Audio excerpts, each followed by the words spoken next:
Namaskar, Kishore ji. Welcome. Namaskar. Yes, and Yes.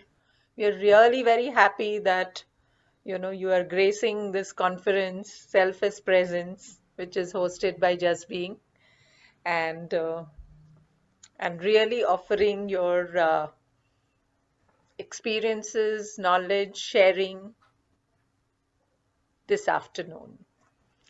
And for all the audience here, all the participants here, and I think there are some of them who are already very familiar with Kishorji. So, but still, for those who are not, I am going to give a brief introduction of Kishorji. So, Shri Kishore Khairnar, he's a director, educational program of Krishnamurti Education Trust, and today, this afternoon, he will be speaking and exploring with us Jiddu Krishnamurti's teachings in daily life. The emphasis of this talk will be exploration and inquiry. And during this, if people do have some questions, they can either raise their hands, or if the speaker is in deep exploration, then we would request them to put it in the chat box, whatever questions we have, and then Kishorji can take that at the end. Okay. Now some more about Kishorji. So Kishorji is a graduate from IIT Powai, Mumbai, and he completed his master's in engineering physics. During his college days only, he was very much interested in spirituality and also happened to come across some of Krishnamurti's books. However, only in 1981 he came in personal contact with Jiddu Krishnamurti, and at that point of time he was having his own business, and he decided to wind up his business and joined the Krishnamurti Foundation of India.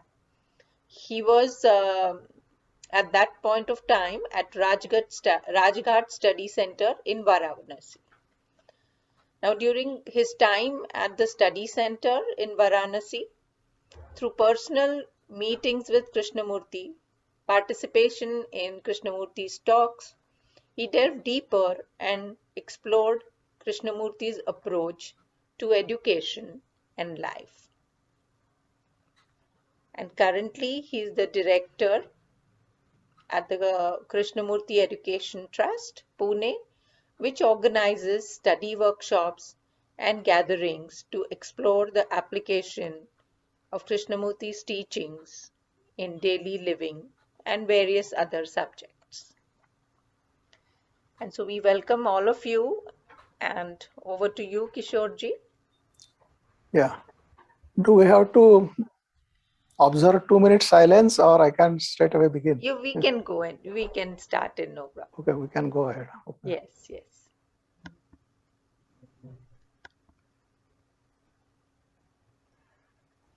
So our theme of talk and dialogue today is J. Krishnamurti's teachings in daily life. So naturally, the first question that comes to mind is, who is J. Krishnamurti? When some of you who are familiar with him, but some of you who don't know anything about him. So all that I can say is that J. Krishnamurti was declared as a world teacher by Theosophists, and they said that the world teacher would give a new teachings to humanity. So the rest of the story of Krishnamurti you can read in his biography, Life and Death of Krishnamurti by Mary Latens. But Krishnamurti began his work as the teacher or as the world teacher in 1929, August,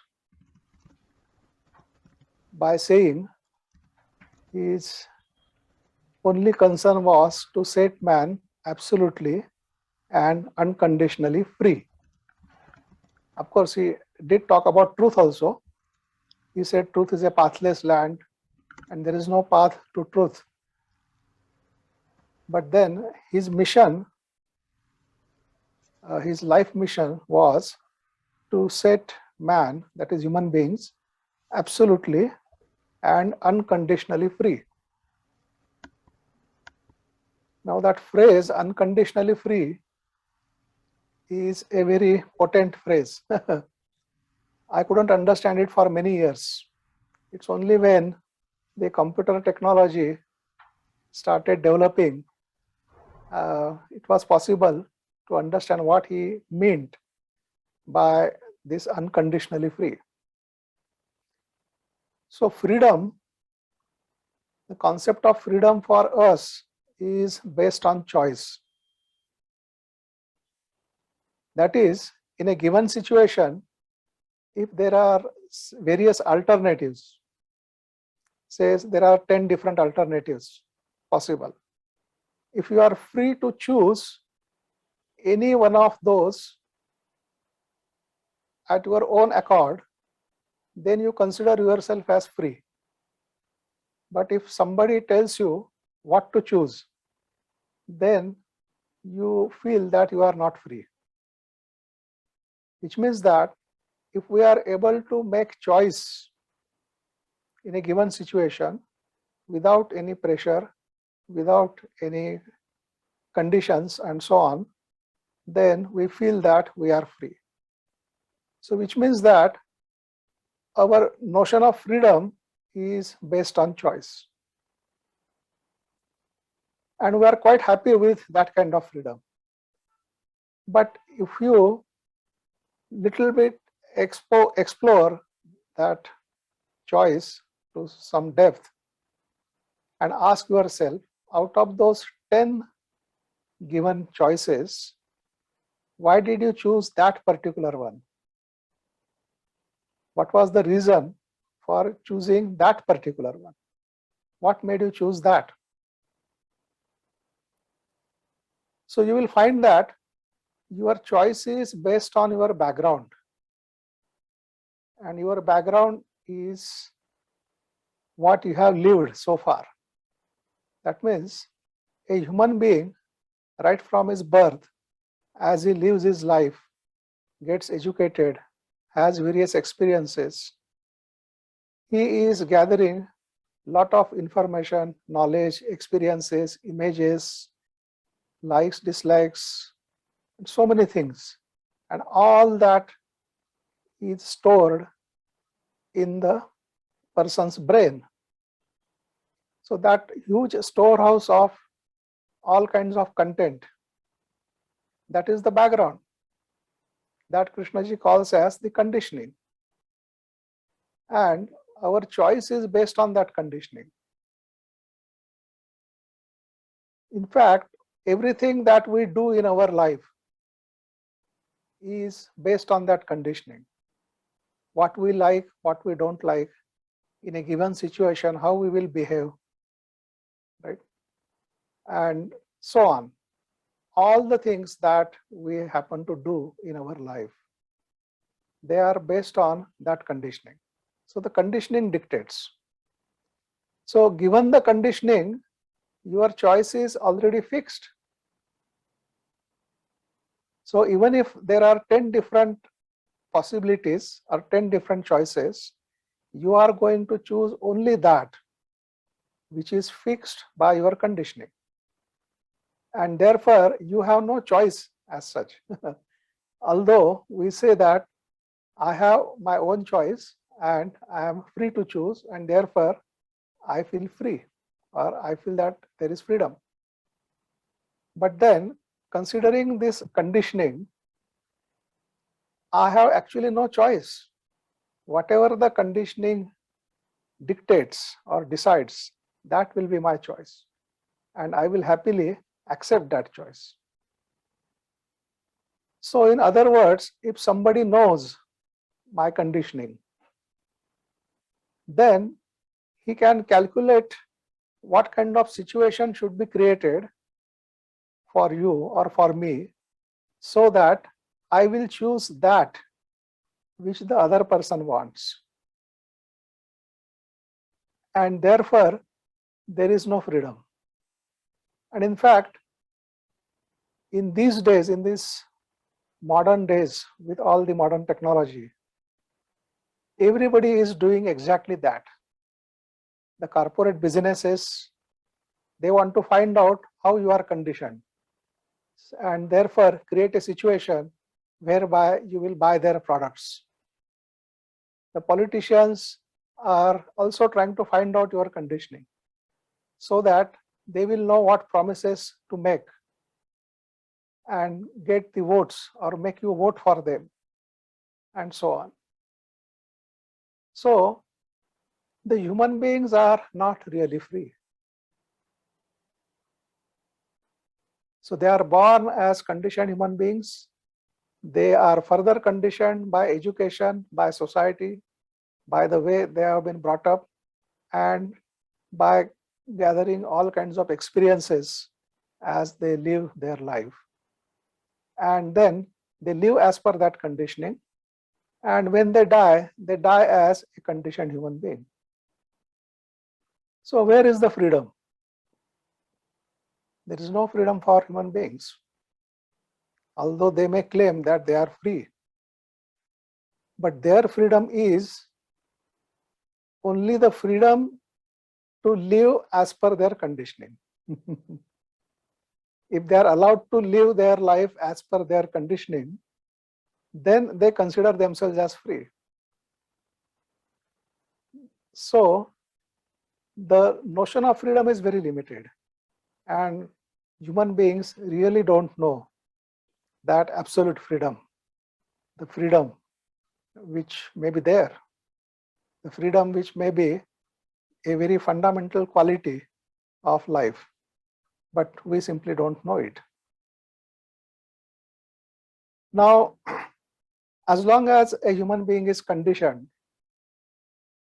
he is not free. But then, is it possible for a human being to break this conditioning and therefore come out of it, therefore be completely free? Now, how can it be done? Will someone break it for me? Or can I learn how to break that conditioning by reading some books or following certain methods or following some guru or asking for somebody's advice? Because none of these factors will work, because all these factors themselves are conditioned. And therefore, they will not be able to help you in any way. So the only way left to you is through your own inquiry into your conditioning. That means you have to inquire into your own conditioning and then try to understand it. Now, understanding is the central feature of Krishnaji's teaching. He says that you have to understand things, you have to learn about them, and not just force things on you, not just accept something, not just believe in something. Right? Because when you don't understand, you tend to believe. And therefore, the belief is always blind, because there is no understanding. There is always an ignorance associated with it. So no belief, no system, no method, no acceptance, no rejection, no forcing something, and so on. So just the understanding. But how will you understand a thing? I mean, if you want to understand something, you have to learn about it. And how do you learn? So learning is possible only through observation. Here, you are trying to learn about yourself, and you are not different from your conditioning. So you are trying to learn about your conditioning. That means you are trying to learn about yourself. And who else but you understand yourself better? Nobody else can understand you, because nobody else knows all the content that you are carrying in your consciousness. Only you know what is happening within you. And therefore, you only can learn about yourself. So when you want to learn about yourself, or when you want to learn about anything without any external aid, without any external help, the only way to learn is to observe the thing, to play with it, to experiment with it, and out of that, learn about it. Now, this is a standard method which is employed even in the research, even while studying science or the physical phenomena. This is what the scientist does. He does experiments, he observes, he plays with the things, he tries various things, and out of that observation, he will draw his own conclusions and then come out with a piece of knowledge, either a principle or a theory or whatever it is. Now here, one has to learn in the same way. Observe yourself, what is happening within you, all the reactions that arise, all the moods, all the feelings, all the thoughts, all those things which arise in you, you have to observe. And by observing, learn about them. But in this learning, there is one difficulty. When you learn at the physical level, that means in science and technology, whenever you learn about something, you gather a lot of knowledge and information about that something. And on the basis of that knowledge and information, you deal with those things. And if you are able to deal with them exactly the way you want to deal with them, then you say that, yes, I understand that thing. Now, if the same thing you try to do in the psychological field, that means in learning about yourself. Like say you are trying to learn about your reaction of anger. So you observe, you experiment with it, you play with it, and then you gather a lot of knowledge and information about anger. So then you are able to say what is anger, how it arises, what you do when the anger arises, and so on. Right? And then you say that I understand the reaction of anger. But then, if you understand the reaction of anger, will you get angry again? Or will you not get angry at all at any time?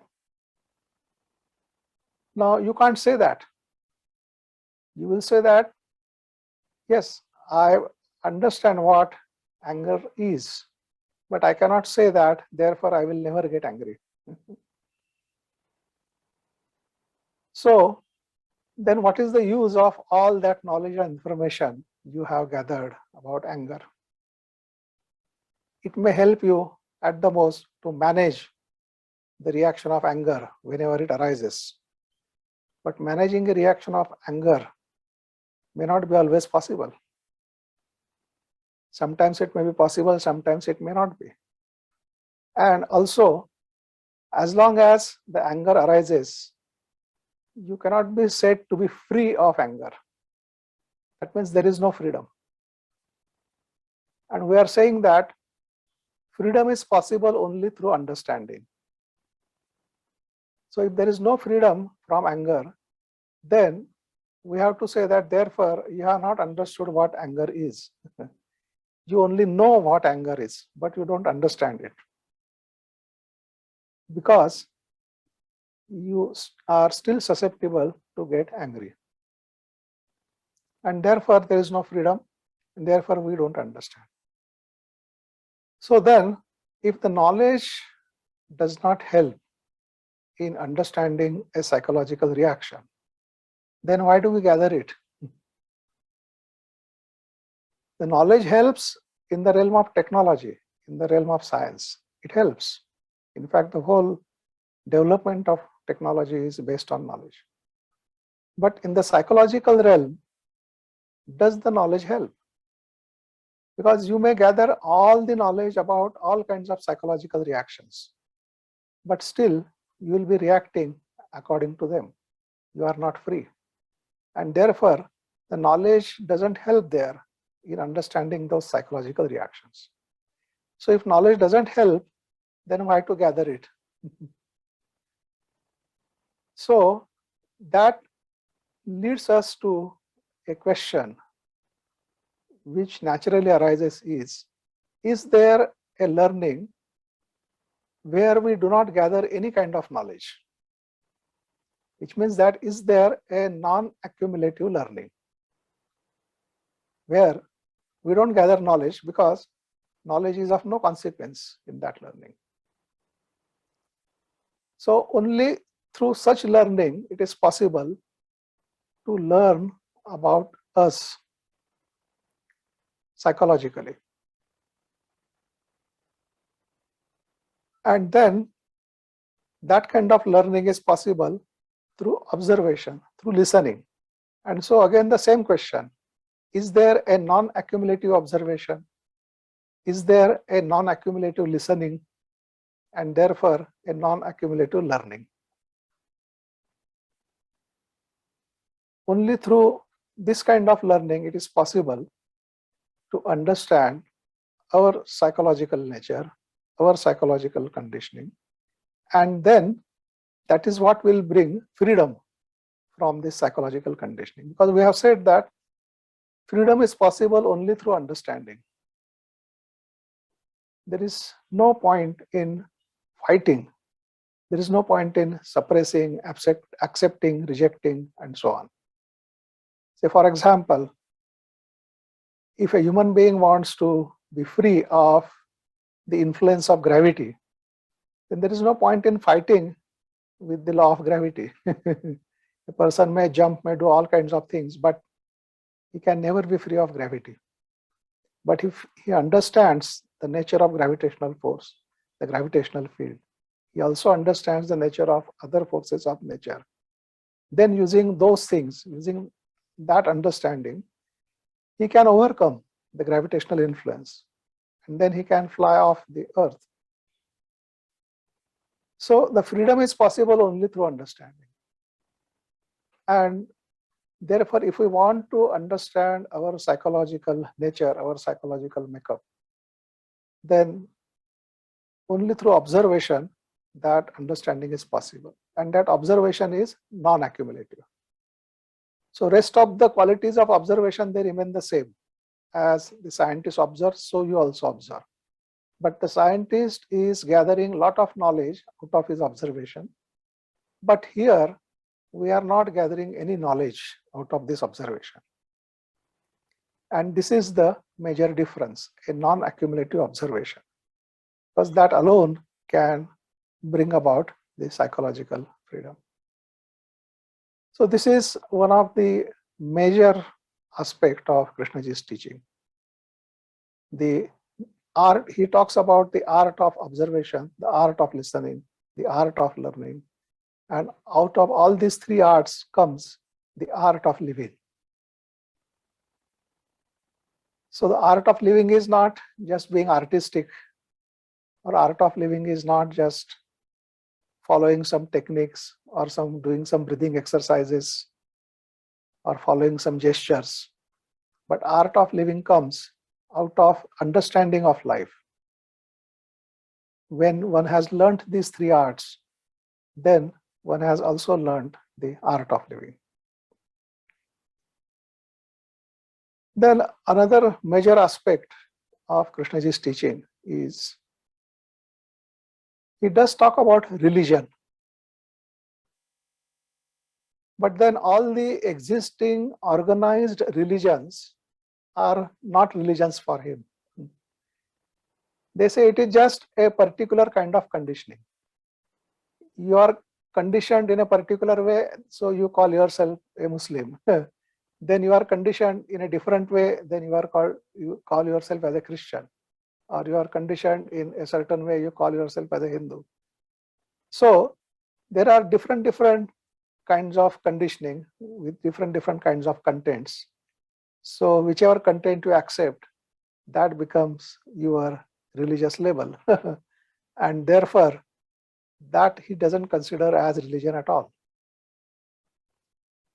Now, if it is a religion,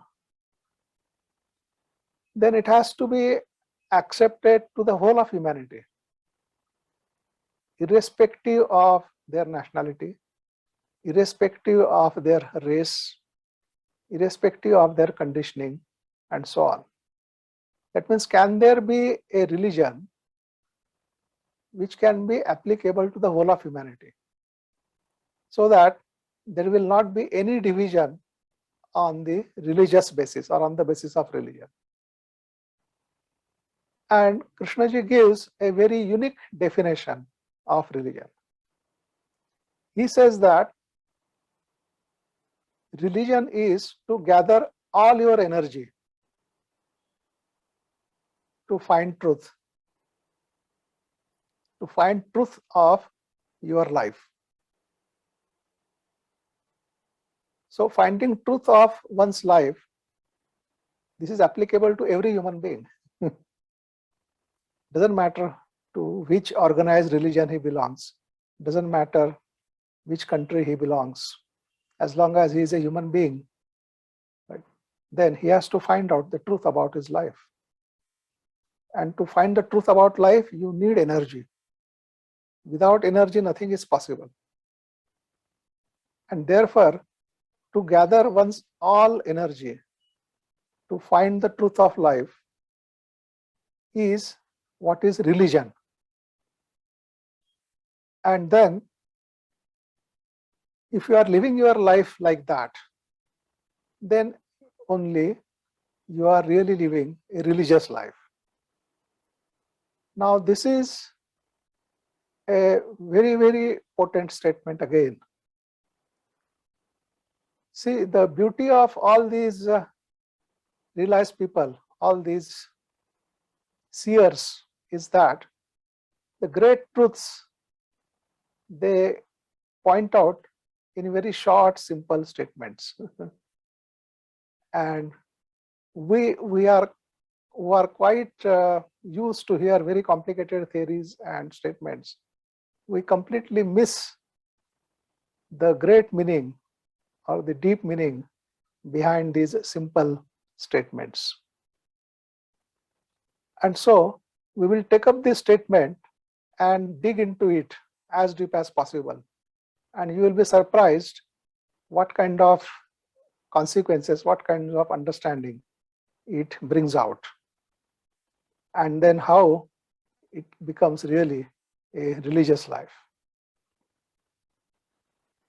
So religion is to gather all your energy to find truth. Then where do we gather this energy? Is this energy is going to come out or come to us from outside, from some remote place in the cosmos, as they believe in Reiki, or some guru is going to give it to you, as some people believe in Shaktipata and all those things? Or where is it going to come from? Is it going to come from the food you eat? So no other source of energy is available to you except your own life. So the energy has to come through your own life. There is no other source. And if energy has to come from your own life, then you have to find out where all the energy is coming from and where is it going. So which means that the way I live my life, I have to observe the way I live my life. And out of that observation, find out where is all my energy going. Am I wasting my energy in some ways? If I am wasting my energy, then I have to stop that wastage, so that that energy is gathered. So which means that one has to observe the way one lives one's life and find out how one is spending one's energy.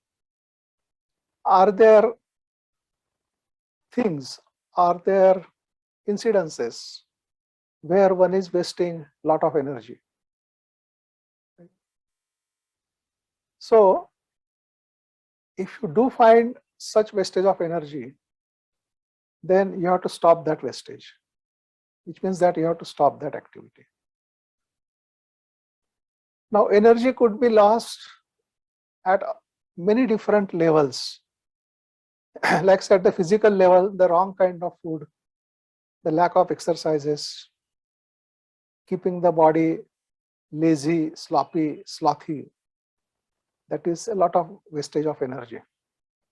So you have to have proper food, you have to have proper exercises, you have to avoid indulgences where a lot of energy is wasted. Then even you have to have right kind of food. Because there is another issue which is called as the sensitivity. Sensitivity is the capacity to sense, and everybody lives his life within his capacity to sense. Anything which is outside his capacity to sense, he is unable to sense it, and therefore it is as if it doesn't exist for him. But then it does influence, it does affect his activities in his daily life. Only thing he doesn't know what is affecting. So talking about food, you have to find out whether the food is making you insensitive or whether the food helps your sensitivity. And then according to, one has to choose. So the right kind of food, the right kind of exercise, and not only that, at the psychological level, there are so many ways in which we waste our energy, we spend our energy. And one of the major ways is any kind of psychological conflict. The conflict could be within yourself or conflict could be with other human beings. But the moment there is a conflict, there is a wastage of energy. And our life, as it is based on self-centeredness, as it is based on all the psychological content that we have gathered, the conflict seems to be inevitable. Hardly a day passes when there is no conflict. There is always a conflict within ourselves, conflict between opposite desires, conflict when we are unable to decide or make a decision, the conflict with other human beings. If one is living with another human being, then there are plenty of points of conflict due to the different tastes, due to different opinions, due to different images, and so on. And conflict is a major source of spending one's energy. And then as one observes one's life, you will find so many ways one is wasting one's energy. And therefore, if one doesn't want to waste one's energy, then one has to find out whether it is possible to live one's life without any conflict. And if you want to live your life without any conflict, then you have to observe and find out how the conflict arises.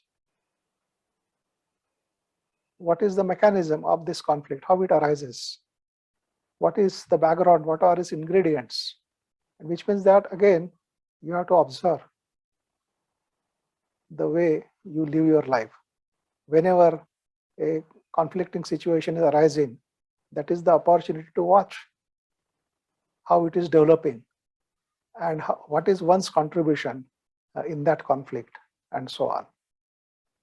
And only through that way one will be able to learn about how this psychological conflict arises, and then one can do something to be free of it.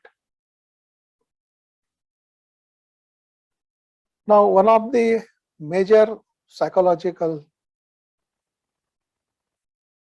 phenomenon in most of the human beings' life is the psychological hurt.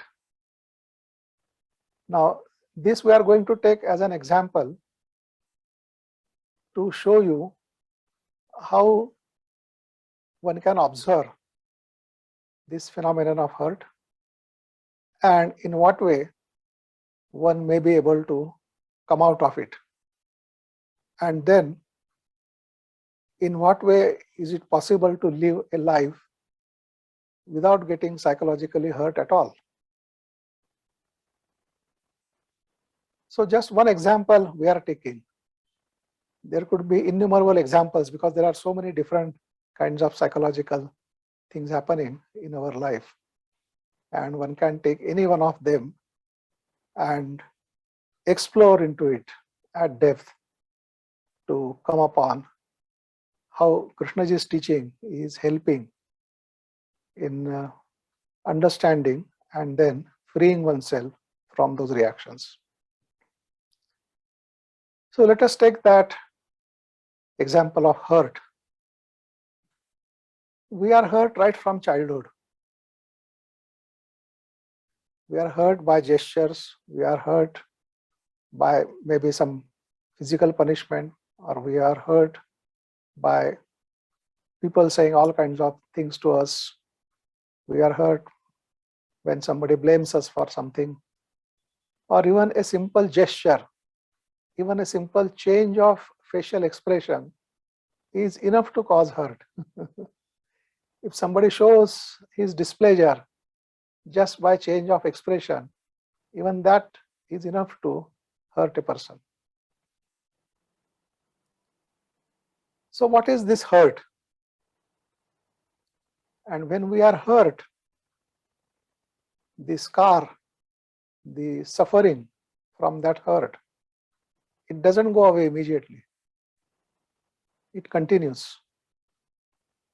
Say somebody comes to you, he meets you and says something nasty to you, something which is very hurting. Maybe he breaks your image, and then you are deeply hurt. Then that person is gone. But then, whatever he has created in you, that sense of hurt, that remains with you, and it remains in your memory as a residue. So maybe you will not meet that person again, but that residue of hurt, the psychological residue, is very much there. And whenever you remember that incidence, you suffer with the same feeling of hurt as you suffered when that hurt was actually taking place. Which means that the event has happened only once, but the experience of that event is happening again and again. And we don't know how long it will go on. Maybe after many years, something gets worked out, something is lost from that memory. And then you don't feel hurt, even if you remember that event. You only remember the informative details of that event, but you don't suffer, you don't feel hurt whenever you remember that. Which means that something has gone out from that memory over these years. So now the question is, why did it take so long for that something to go out? Because it took so long, therefore one had to suffer for such a long period because of the memory of that hurt. So is it not possible, whatever that something that has gone away, isn't it possible that as soon as the event is over, that something is also gone immediately, so that there is no psychological memory of that event, so that even if you remember the event, you don't suffer, you don't feel hurt. So to find out what is that something and why does it take such a long time to go away? Let us look at this phenomenon again uh, at some greater depth. Say somebody comes to me and calls me stupid or fool, and I get hurt. Now, when I am hurt, there is that sensation of hurt. There is that sensation of discomfort. There is that feeling of discomfort. And I don't like it. And then I am thinking about that person. Why did he say this thing to me? What made him say this? And so on. So I am thinking about the person who has hurt me. But then I am not looking at, I am not watching my hurt, which is actually that uncomfortable sensation, which is actually that suffering. That I am not watching. But I am thinking about the person who has caused that hurt. Now, this situation is very similar to a situation where your house is on fire, and instead of extinguishing the fire, you are running after the person who has put your house on fire.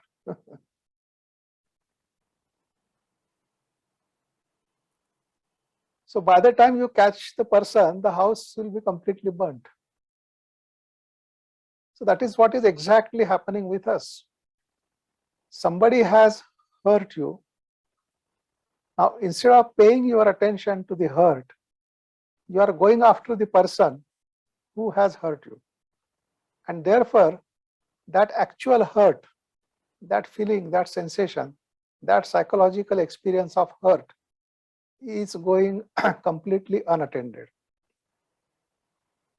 And therefore, it is but natural that all of that gets recorded in the brain as a memory. So in the memory, the whole experience is getting recorded along with all its sensations, feelings, everything. And whenever you remember that event, then whole of this memory is recalled. So not only the information, but all the sensation, all the feeling, everything is recalled. And then one suffers. Then one actually goes through that experience of hurt again. And therefore, what happens if one pays attention to one's hurt and not go after the person whom we consider as the cause of our hurt? Maybe you can deal with that person later on. But the first concern is what is happening to you. And therefore, if you are able to stay with that feeling of hurt, that sensation of hurt, without letting the thought interfere with it, that means you are neither thinking of that person who has hurt you, also you are not thinking of this sensation, this feeling, right? You are not thinking of this sensation, feeling in the sense that you are not trying to find out how to escape from that or how to come out from that, or you are not judging it, that saying that I don't like this, or it should not be there, or I am helpless, and so on. That means without any interference of thought, if you are able to pay attention to that sensation and feeling of hurt, then you will find that that doesn't get recorded in the brain as the memory.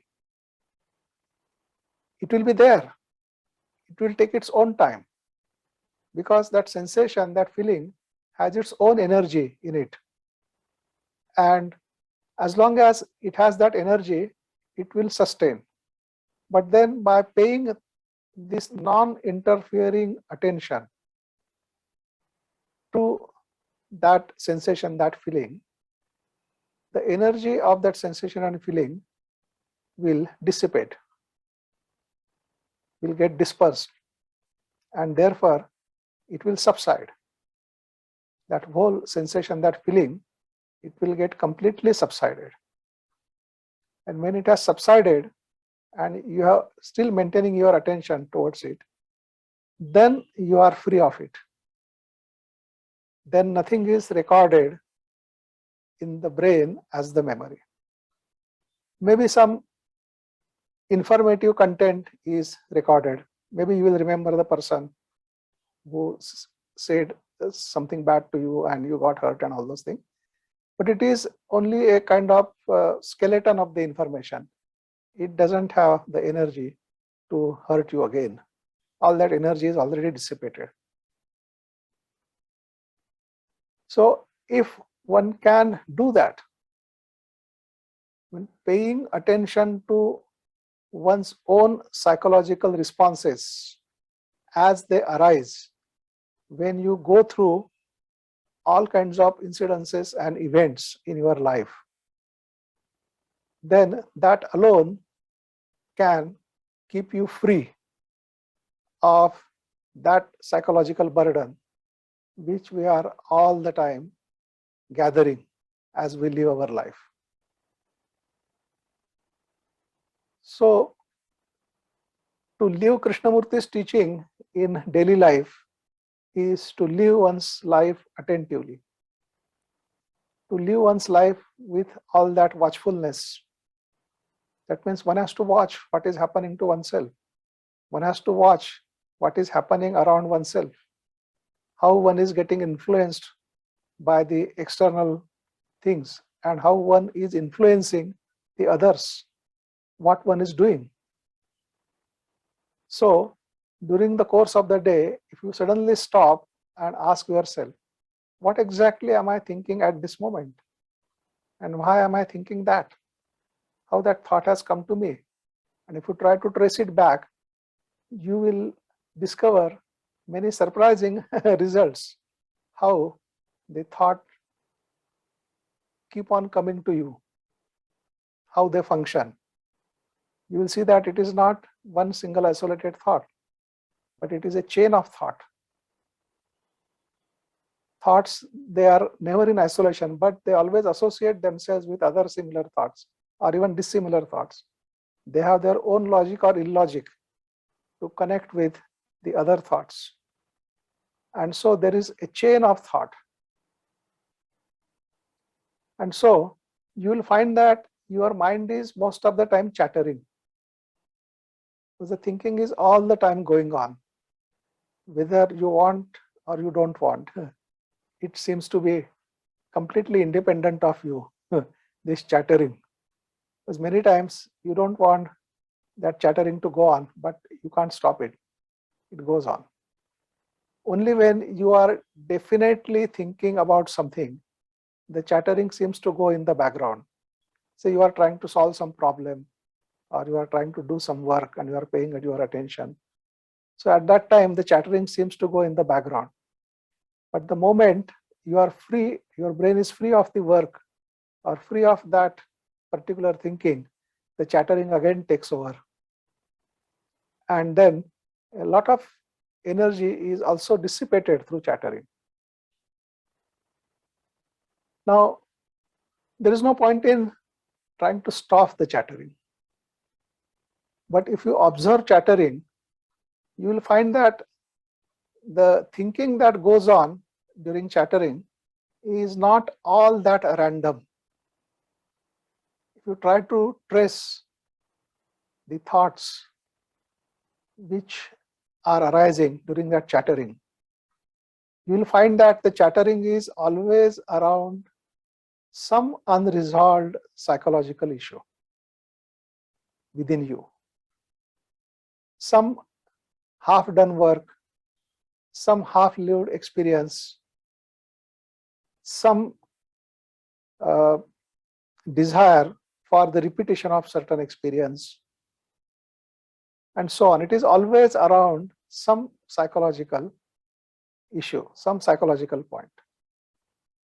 And if you observe chattering, then through the chattering you can trace, you can reach that unresolved psychological point. And then you can directly observe why it is unresolved, what is there, and then try to resolve it so that then the chattering doesn't arise out of it. So there is no point in fighting with chattering. There is no point in trying to escape chattering. But through observation of the thoughts that arise in that chattering, one can come to its source, which is an unresolved psychological issue. And when you resolve that, then the chattering automatically stops. You don't have to do anything to stop it. It stops on its own. So this is, then we have considered how not to record the hurt from a given event. But then you may ask, but what about the already recorded hurts? Because the example we have taken, it points out how not to collect hurts, how to prevent a hurt from happening as the event is going on. But then we have a lot of memory of all kinds of hurts which we have accumulated and stored right from our childhood. And then can one be free of all those hurts? So again, the same way, there is no point in deliberately digging up one's own memories to find out where one is hurt and so on. There's no point in doing that. But sometime or other, these hurts, they are going to respond in a given situation in some way. And when they do respond, that is the time to observe them. And if you observe them in the same way as you had observed the actual incident of hurt, then you will find that even those hurts, they also go away, they dissipate. Because you attentively observe them until all the sensation, all the feeling subsides, all the energy in that is dissipated. And once that happens, then that memory of hurt is completely worked out. It will never arise again. So by paying one's life attentively, one can live without getting hurt. But then, how about you hurting other people? Now, there is an interesting observation. The interesting observation is that as long as you are capable of hurting other persons, you are also capable of yourself getting hurt or getting hurt yourself. Because whatever is true for the other human beings is also true for you. It's not that it is only for others and not for you. If it is for a human being, it is for all human beings. There is no exception. So, if you are capable of hurting other human beings, then you are also capable of getting hurt yourself. And if you are free of getting hurt, then you will also not hurt the other person. So, if there is no hurt, then the major cause of conflict in one's life is over. You will find that most of the conflicts in our relationships, they are due to these hurts. Our images are hurt. Our images are nothing but our ego. Our ego is made up of all kinds of images that we ourselves have created, or the images created by others but which we have accepted, and so on. So the ego is made up of all these images, and any of those accepted images getting contradicted causes hurt. And therefore then, even before the hurt arises, if you can learn about these images, if you can learn how the images are getting formed and so on, and out of that you understand this whole process of image making, and therefore you learn to live your life without forming any psychological images about anything, then you have already gone beyond hurt. Because you have no psychological image, and therefore you are incapable of getting hurt.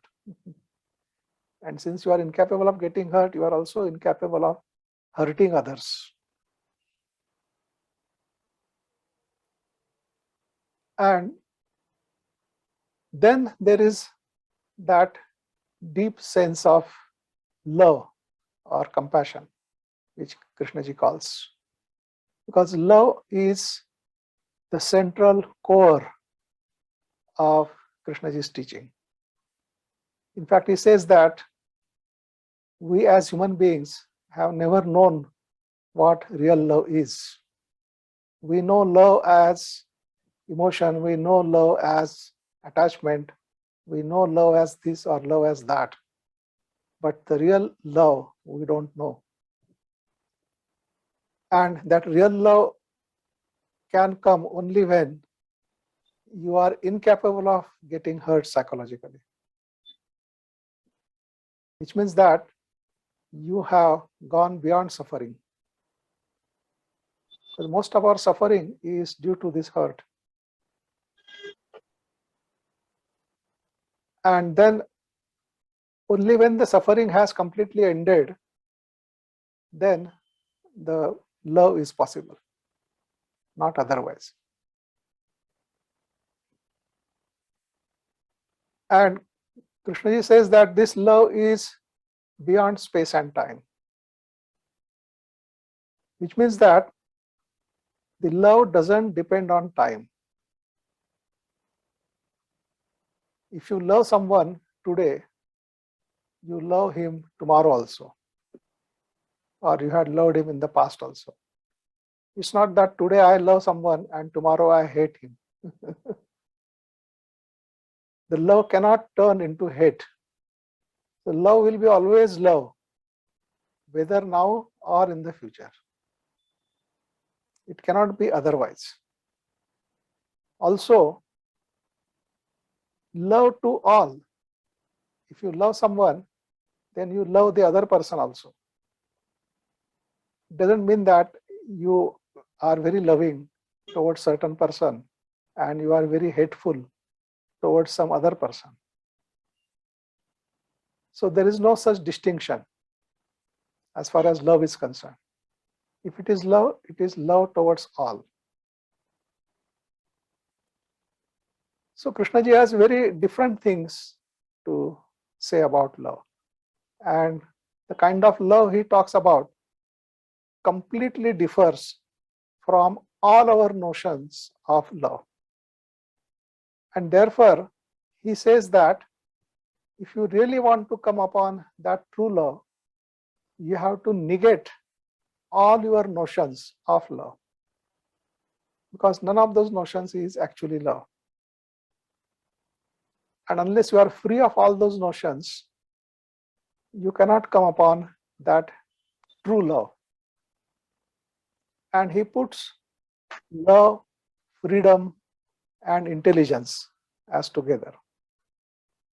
So this is quite against some of our notions of love. In fact, they say that the love is blind.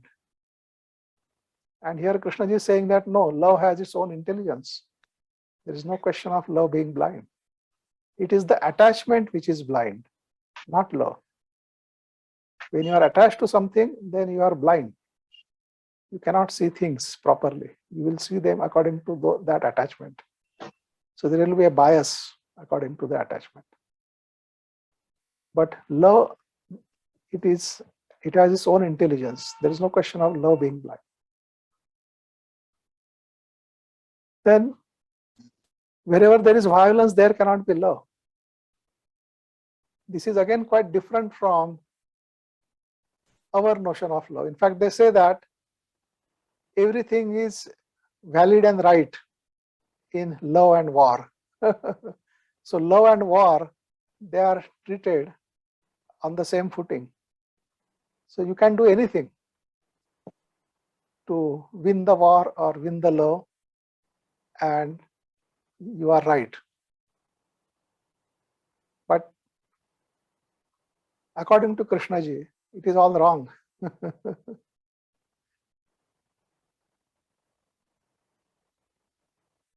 There is no question of any kind of violence. Because to hurt another person is a violence, or to get hurt yourself is again a violence. One is violence with the other person, the other is the violence with you. So any kind of violence goes completely against the quality of love, and therefore love cannot be there. And therefore what he talks about love is completely different than all our notion of love. And therefore he says that you cannot come upon love by asking what is love, but you can come upon love by asking what is not love. So whatever notions we may be having about love, we have to question them, and we have to understand them through observation. We have to find out what exactly is happening there, and once you understand it, then that gets dropped, which means it gets negated. Then you never mistaken that as love, and so on. And so when you have dropped all your notions of love, then there is a sense of freedom. Then there is a sense that lot of psychological burden has been shedded, has been given up. And then in that sense of freedom, maybe that touch of love can come. And Krishnaji says that if there is no love in one's life, then it is a wasted life. Then that life has no meaning, no significance. But even a small touch of love can transform, or is capable of transforming, the whole of life. He also says that whatever you do, if there is no love, you are always wrong. But if there is love, then you are always right. Okay. So he has his own things to say. All those things he is not offering as a belief or a theory or some philosophical system, but he is saying that those are the facts of life. And when you say facts, which means that they are verifiable, which means that they are applicable to all human beings, irrespective of who that human being is, or where he lives, or what language he speaks. Irrespective of all that, they are applicable to all human beings, and they are also verifiable. And therefore he offers them as such. And therefore he also insists not to accept whatever that he is saying. And he also says that please don't reject them also, but listen carefully, and then observe them, verify those things in your own life, see how far they are true, how far they are valid. And if you are able to verify them, then you yourself will know or come to understand the truth of it.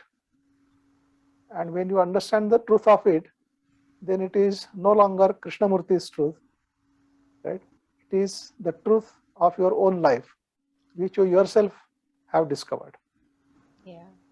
And therefore, nobody has to tell you to obey or disobey or anything. Because once you have found out something for yourself, that becomes part of your life.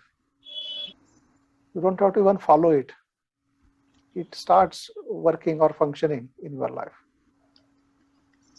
So Kishore just Yes, I'm just wondering that if we could open it up for question and yes, answers yes. now. Yeah, Uh, right, right. I think yeah. I almost finished. And Okay. I was about to say it that Yeah. now Yeah. you can ask questions. Yeah. Yeah. Because then the participants, it would be nice they Yeah, can yeah, yeah. interact. Yeah, Yeah. Yeah. I'm sure they will have lots of questions to ask. Yes. So, Yes. yeah. So I'll be happy to consider those questions and go into them. Sir, may I ask a question? Yeah, surely, Murthy. Please go ahead. Yes. Sir, thanks for a nice talk. You have talked about two types of energy. One is the Yes. biological energy, which we get by consuming food, the nutritious food, right kind of exercise, etc. Other Yes. one is the psychological energy. Yes. This is not clear to me. How does this psychological energy is generated and how it can be sustained? Oh, yes. See, the psychological energy is in terms of the interest, in terms of the urge, in terms of the impulse, psychological impulse. Now, you may say that, but all that, where is it coming from? Isn't it coming from the food that we are eating? Yeah, yeah. So, the food is generating only the physical energy. Now, here there is a difference. One is when that impulse or that urge or that interest works through the brain, then to move the brain, we need the physical energy. That is what we are getting from food, right? But then, if you have no interest, no psychological urge, if you have no passion, then even if you have that energy from the food, right, it is not going to result into the corresponding action, right? So imagine a situation, your brain has plenty of energy obtained through eating right kind of food and exercise and all those things, the physical culture, right? But then such a person doesn't have any interest, doesn't have any passion, and therefore he ends up doing nothing. So you may have seen a lot of persons who haven't simply discovered their interest in life, and therefore they are not doing anything. They just don't know what to do, and they are lost. Or say, even when you are doing some work, if there is no energy of interest there, then how difficult it is to do that work, although you have all the physical energy. I mean, imagine a situation where the work is very boring, and then you have a lot of physical energy. There is no shortage of that. But then, because it's a very boring work, you have no interest in doing that work. And therefore, the same work becomes so difficult to do. So, which means that there is something different with psychological energy and the physical energy. Yeah, yeah. Without the psychological energy, although you have the physical energy, you may not be, it may not be resulting into any kind of activity or actions. But the psychological energy is essential for any activity. And first, there has to be an intention arising in you, that you want to do this. And then if there is a physical energy required, then that you can gather. If you don't have yourself, then you may depute it or depute the other person to do it for you, and so on.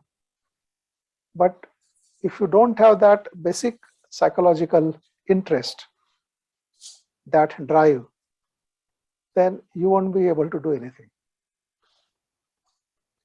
So there is a difference there. And this has been always a point of difference between the approach of the scientist and Krishnaji's approach. Whether scientists always say that the consciousness is based on the brain. It is the brain first and then the consciousness. While the other approach is the consciousness first and then the brain functioning according to that consciousness. So the fear arises, and with that fear the brain is affected, and so the corresponding chemicals, they are formed in the body. Or the scientists will say that no, first the chemicals get formed, and then because of those chemicals the person feels fear. I mean, the two phenomena are so closely weaved together, it's very, very difficult, almost impossible to separate them and see them as two distinct things. But by simple observation, right, just as I have explained, that although a person may have a lot of physical energy, but if he doesn't have a psychological drive, all that physical energy is of no consequence, because he won't be doing anything. But if a person has a psychological drive, then even if he doesn't have a physical energy, that drive will see to it that he will get those things done. If he himself doesn't have energy, he will find somebody else to get things done, but he will get it done. But if that psychological drive is not there, then nothing can be done. So there is this difference. So you may ask then, how does one get this psychological drive? Yeah. So that is by, again, observing. Sometimes we are influenced by external things which create that kind of psychological drive. But then it is mostly in the form of desire. That means you have the external objects, the situations, and all those things, and then a desire gets created in you, and then that desire drives you to certain actions, to possess those things towards which that desire is there, and so on. But then there is also an inner drive, the inner urge, which is not driven by the outside objects. And that inner urge, that inner drive, it has quite limitless energy, because it doesn't depend on the external factors, the external objects. And then it is quite capable of changing the outside also. Once you have that inner drive, once you have passion for something, then you will go in an all-out way to get that thing done, even in the outer world, even at the physical level. So I hope I have answered the question, Murthy. Thank you, sir. Thank you very much. Sir, why Krishnaji's teachings is not communicating to us? Is it because it is a precondition that we should be at the same time, same level, and at the same intention? Is it a precondition? Whereas all other content of consciousness, fear, jealousy, envy, anger, all are communicating to us without any condition to us. That is my question, sir. Yeah. Is it clear? Yeah, what you are asking is that how does one listen, how does one understand what Krishnaji is talking about? Yes. Right. So when we are listening to someone, are we really listening attentively, or we are merely interpreting what he is saying in our mind? Because there is a difference in these two. Because somebody is saying something, we are listening to that something. Now, are we really listening, or we are merely interpreting it intellectually in our brain and therefore concluding what he is saying?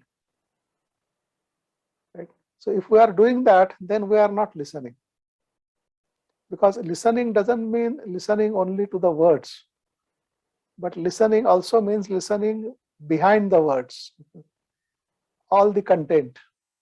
Because words are, after all, like indicators. They are like pointers. So words by themselves are not important. Words are merely pointers.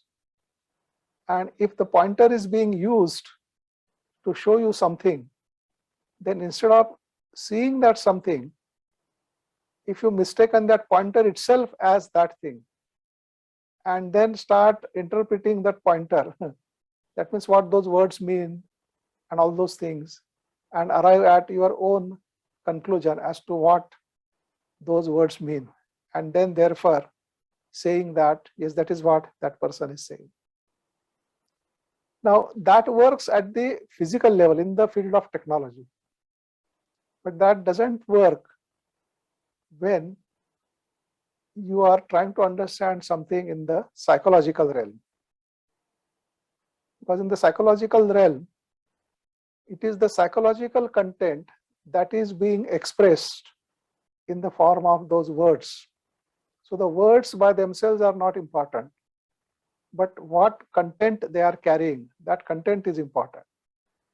And if we are not grasping that content and merely grasping the word, then we end up in interpreting the word and drawing our own conclusion as to what the other person is saying.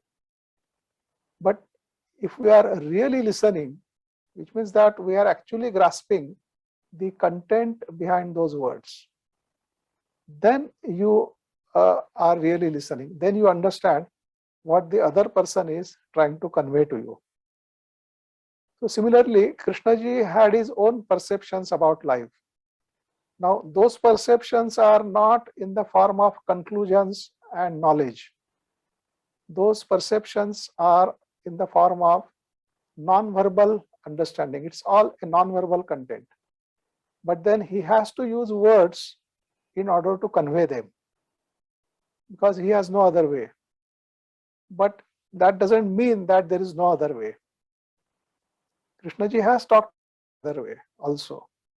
He says that when two persons are at the same level with the same intensity, same time, then the communication can happen non-verbally. Then you don't need words to communicate. The communication will happen without the words even. And you must have seen that, at means particularly when you love some person, then that person doesn't have to explicitly tell you things. You sense them, what may be going on in his mind, or what he wants or what he doesn't want, and so on and so on. So with love, there is that sensitivity which is capable of sensing the other person. So then the communication can be non-verbal. So to be at the same time with the same intensity at the same level is what is love. That is what Krishna, and that is possible only when there is love between the two persons. And then the real communication can happen.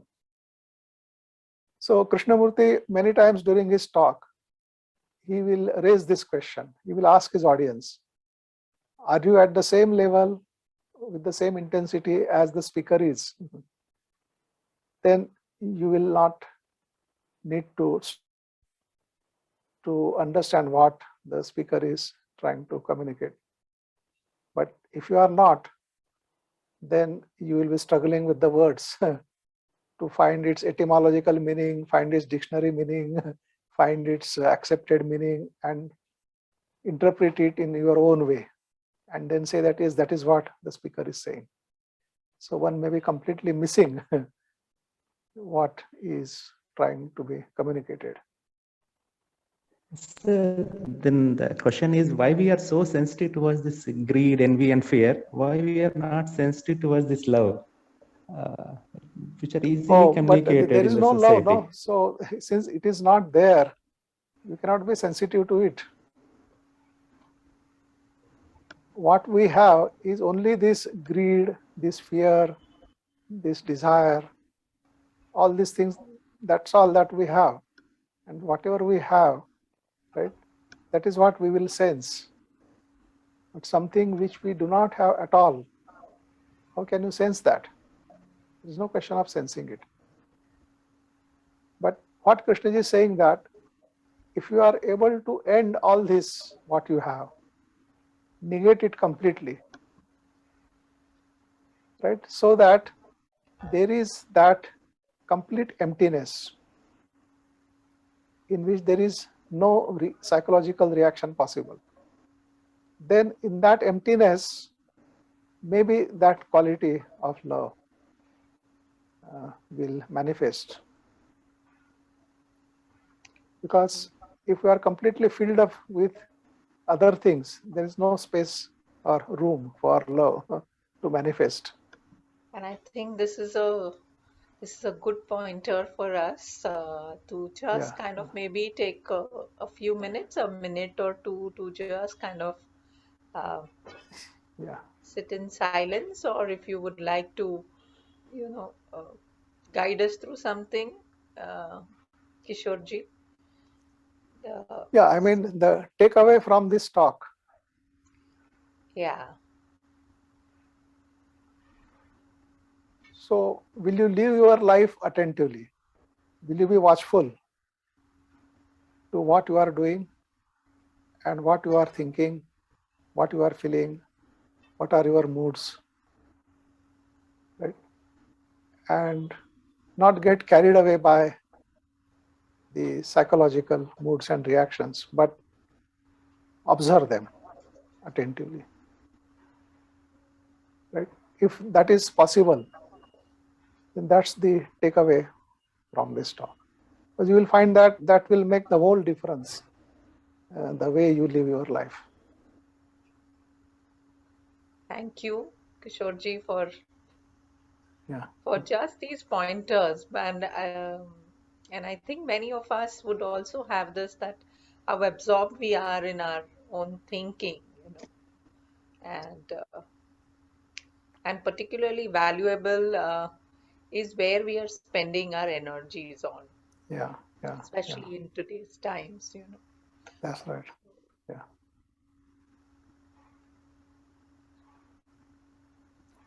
Thank you so much. Yeah.